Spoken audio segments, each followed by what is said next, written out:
And now, a word from our sponsors.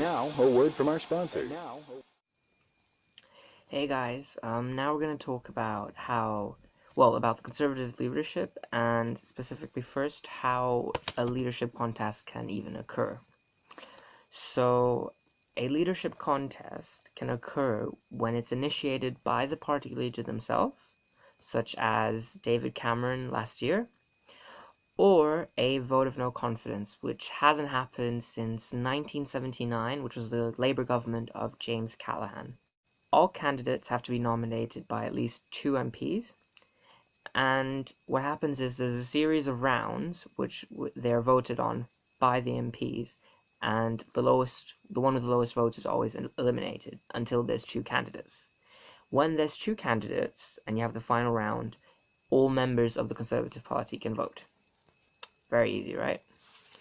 So I've obviously already spoken about Margaret Thatcher and her leadership style in a previous video. I'll link that somewhere here.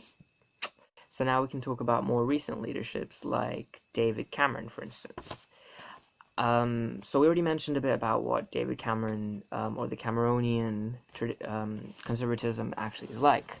But if we go a bit more into depth about it, we can say that it has elements from each type of conservatism, and including liberal elements.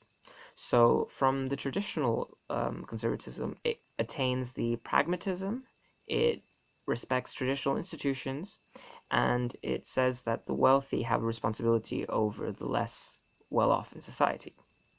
But then, from the new right, or Thatcherism, it takes a lot of elements as well. For instance, free markets. They try to keep taxation as low as possible, low economic intervention, and they actually also had an attack on the benefit system because they believed it was also a disincentive to work. But now, probably from Mr. Cameron's personal views and from his coalition government, there was a number of liberal elements to his leadership style. These include tolerance of diversity, like the 2013 legislative vote to pass same-sex marriage, a reduction in inequality in society. David Cameron believed in the big society, and he believed in definitely volunteering, so he actually founded the NCS service. And he also proved the most environmentalist leadership the Conservative government has ever had.